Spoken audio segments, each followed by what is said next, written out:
मित्रों नमस्कार। अपने बीच भारतीय जनता पार्टी की प्रखर नेत्री और केंद्रीय मंत्री श्रीमती स्मृति ईरानी जी आपको संबोधित करेंगी। बगल में हमारे राष्ट्रीय मीडिया प्रमुख, मुख्य प्रवक्ता और राज्यसभा सांसद माननीय अनिल बलूनी जी हैं। मेरा विनम्र निवेदन है आदरणीय स्मृति ईरानी जी से कि आपको संबोधित करें। Namaskar. The man who broke the Bank of England, a man who is known and designated so by a nation as an economic war criminal, has now pronounced his desire to break the Indian democracy. As you all know, George Soros,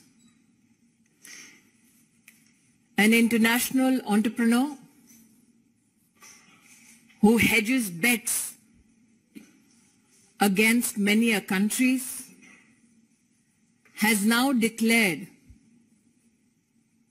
his ill intentions to intervene in the democratic processes of India.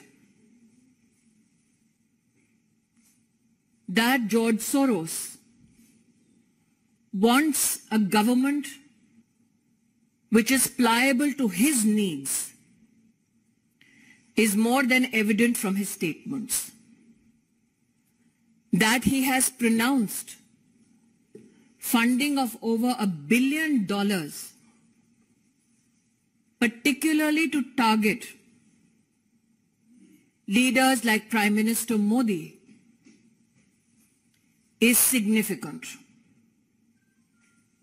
As a Karyakarta of the Bharatiya Janata Party, this is an appeal to every Indian citizen. Every 5 years, we all democratically elect a government to serve the needs and aspirations of India. We as a nation state, during COVID, became the pharmacy to the world. We as a nation state are witness how Prime Minister Modi has ensured food security for 800 million Indians. We as a nation state are witness to the Amrit Kal budget, which has the highest allocation for defense. We as a nation state are together with Prime Minister Modi laying the foundation for the future of our country that will not only inherit our dreams, but a resilient and stronger economy. It is to be highlighted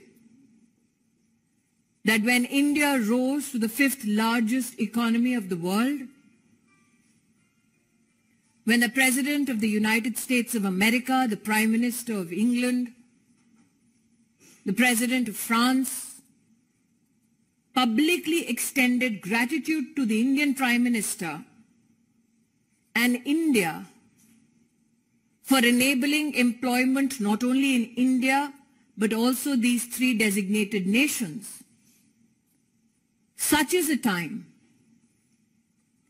where the imperialistic intentions of an entrepreneur come to light. Today, as a citizen, I call upon every individual and organization, societal or political, to denounce the intention of this individual who seeks to demonize our democracy, weaken our democratic interests, and who brings an onslaught to the economy of India all so that he can personally gain. Those who Mr. Soros finds pliable need to know that India has defeated imperialistic designs before and shall do so again. Those who support Mr. Soros need to know that democracy has prevailed in India and will continue to do so, and particularly as a Karyakarta of the Bharatiya Janata Party, these designs to weaken Indian democracy will be met with the might of India under the leadership of Prime Minister Narendra Modi. आज देश की जनता को एक नागरिक होने के नाते आह्वान करना चाहती हूं। एक विदेशी ताकत जिसके केंद्र बिंदु में है एक व्यक्ति जिनका नाम है जॉर्ज सोरोस। उन्होंने ऐलान किया है कि वो हिंदुस्तान के लोकतांत्रिक ढांचे पर चोट करेंगे। उन्होंने ऐलान किया है कि वो प्रधानमंत्री मोदी को अपने वार के मुख्य बिंदु बनाएंगे। उन्होंने ऐलान किया है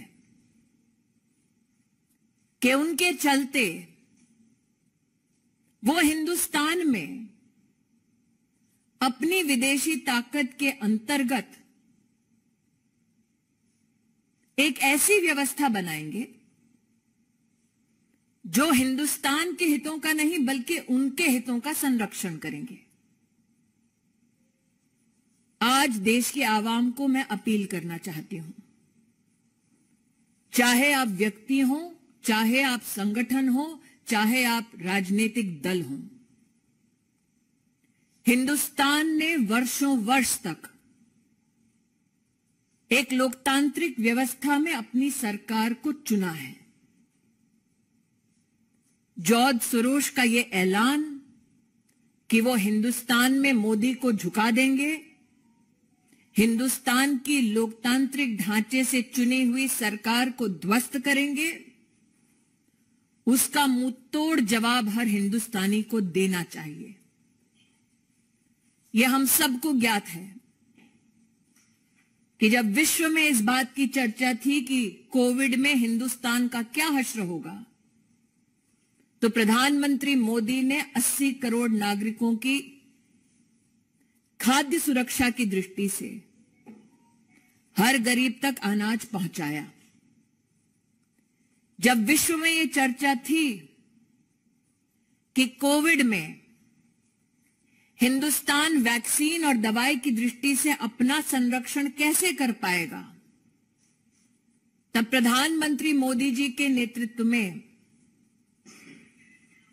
200 करोड़ वैक्सीन की डोजेज न सिर्फ हिंदुस्तानियों को मिली मुफ्त, बल्कि साथ ही 160 देशों की सहायता हिंदुस्तान ने की। हिंदुस्तान इस बात का साक्षी है कि अमृतकाल का ये बजट भारत की रक्षा प्रणाली के लिए सबसे ज्यादा आवंटन करता है। आज जब भारत को अमेरिका के राष्ट्रपति, फ्रांस के राष्ट्रपति, इंग्लैंड के प्रधानमंत्री आभार व्यक्त करते हैं कि उनके देशों में हिंदुस्तान और हिंदुस्तानियों की वजह से आज आर्थिक संबंध और मजबूत हो रहे हैं, जब भारत विश्व की 5वीं सबसे बड़ी अर्थव्यवस्था बनकर उभर रही है, ऐसे में हिंदुस्तान के लोकतांत्रिक ढांचे में हस्तक्षेप करने का ऐलान करने वाले जॉर्ज सोरोस को एक स्वर में हम जवाब दें कि लोकतांत्रिक परिस्थितियों में लोकतांत्रिक ढांचे से चुनी गई हिंदुस्तान की सरकार और हिंदुस्तान के प्रधान सेवक नरेंद्र मोदी ऐसे गलत इरादों के सामने सर नहीं झुकाएंगे। जब जब हिंदुस्तान को चुनौती दी गई, हमने विदेशी ताकतों को पहले भी हराया है, आगे भी हराते रहेंगे।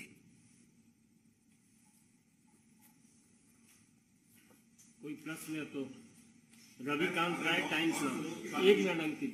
रविकांत, आपको क्या लगता है कि भारत सरकार और भारत के प्रधानमंत्री की छवि को धूमिल करने की अंतर्राष्ट्रीय स्तर पर कोई साजिश रची जाए? देखिए, ये मात्र छवि को धूमिल करने का दुस्साहस नहीं है।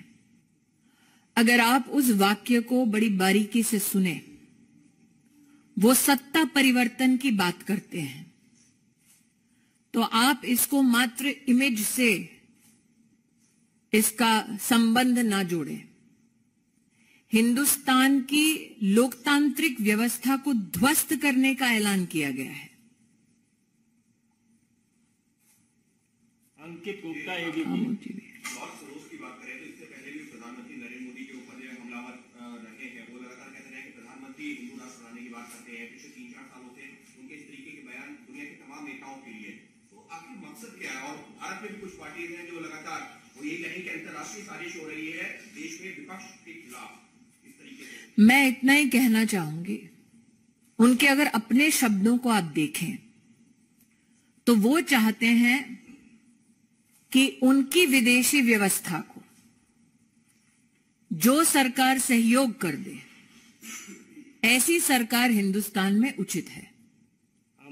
नरेंद्र मोदी जी का बार बार और हिंदुस्तानियों का बार बार यह कथन रहा है कि हमारी सरकार हमारे हितों का संरक्षण करेगी, हमारी सरकार हमारी व्यवस्थाओं को सुदृढ़ करेगी और हम ह्यूमन सेंट्रिक ग्लोबलाइजेशन में विश्वास करने वाले देशवासी हैं। लेकिन जॉर्ज सोरोस का जो ऐलान हुआ है, वो ऐलान आप निश्चित रूप से बारीकी से समझें।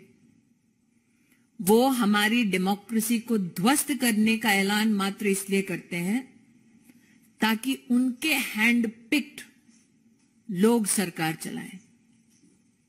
आमोद राय, TV 9।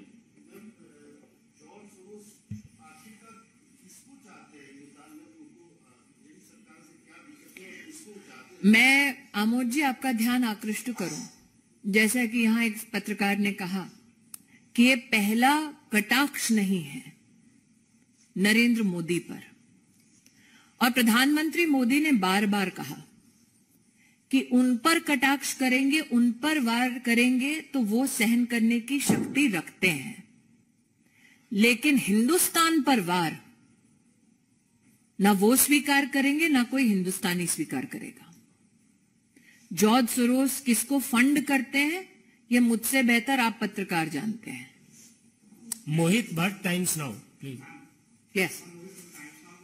There is a pattern in which George Soros takes earlier also he tried to interfere in the internal affairs of our country. With speaking 2 years ago, he stated that PM Modi has put on punitive restrictions on people of Kashmir. He talked about it, how the government is trying to take over the citizenship, and now he says that Adani vote will bring the downfall of PM Modi. He's interfering into the internal affairs, and now we see the Congress party leaders are coming out and supporting the statement that is being given by him. I will only say this. Any political organization that seeks to serve the interest of India will stand in solidarity with India and against George Soros. Any political organization that matches steps with George Soros will stand exposed in front of the Indian electorate. Yes, it is true that George Soros has not only attacked Prime Minister Modi, he has attacked the intention and the will of the Indian Parliament. That now he seeks to attack democratic processes in India is an issue I find no political organization that is constitutionally steeped in protecting Indian interests can support. Thakur Ravindra Singh, Zee News. यहाँ George Soros एक इतना ताकतवर व्यक्ति है कि भारत के लोकतंत्र या लोकतांत्रिक प्रक्रिया को चूर कर सकता है। प्रधानमंत्री नरेंद्र मोदी इतने कमजोर हैं कि वो एक व्यक्ति के कारण से पदच्युत हो सकते हैं। या आपको लगता है कि उस व्यक्ति के साथ वैसी पूरी ताकतें खड़ी है जो बीजेपी या प्रधानमंत्री नरेंद्र मोदी के खिलाफ है? मैं दोबारा रविंद्र जी, क्योंकि आपका विस्तार से विश्लेषण आपने किया है, 2-3 चीजें आपके सम्मुख रखना चाहूंगी बड़ी विनम्रता से। उन्होंने एक फंड का ऐलान किया $1 बिलियन का, जो वो हिंदुस्तान में और जहां जहां हिंदुस्तान के इंटरेस्ट है वहां पर संचारित करेंगे ताकि हिंदुस्तान को ठेस पहुंचे। उन्होंने, मैंने पहले भी एक पत्रकार मित्र से यहां कहा, मोदी की इमेज पर वार पहली बार नहीं हुआ है।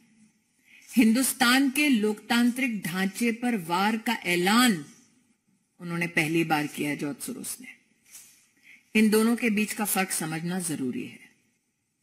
और मैं पुनः कहती हूं, भाजपाई हूं इसलिए नहीं, हिंदुस्तानी हूं इसलिए कि एक विषय है जिस पर किसी भी राजनीतिक दल का किसी और राजनीतिक दल के साथ मतभेद नहीं हो सकता, क्योंकि ये आक्रमण, this war is trying to be mounted against India, and what stands between that war and our country's interests is prime minister Modi. Prashant, News 24, उसके बाद यतीन्द्र जी और संजय शर्मा। ये अंतिम प्रश्न होगा, 3 ही जी।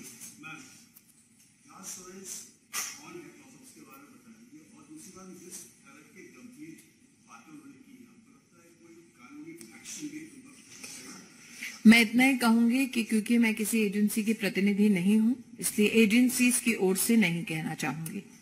लेकिन हाँ, निश्चित रूप से जब हिंदुस्तान की सॉवरेन राइट्स के ऊपर कोई प्रहार करने का प्रयास करता है तो जो अधिकृत संस्थाएं हैं वो निश्चित रूप से कार्रवाई करती हैं।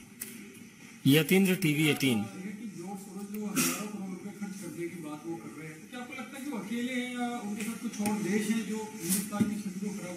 मैं इतना ही कहूंगी कि जिन जिन को वो पैसा पहुंचाते हैं, ये उनके लिए संदेश है कि आप चाहे इन इरादों के साथ वो पैसा प्राप्त करते हो कि आप हिंदुस्तान को कमजोर कर देंगे, लेकिन हिंदुस्तान नरेंद्र मोदी के नेतृत्व में ना कमजोर होगा ना झुकेगा, बल्कि आगे ही बढ़ता जाएगा। अंतिम प्रश्न है लोकमत से संजय शर्मा।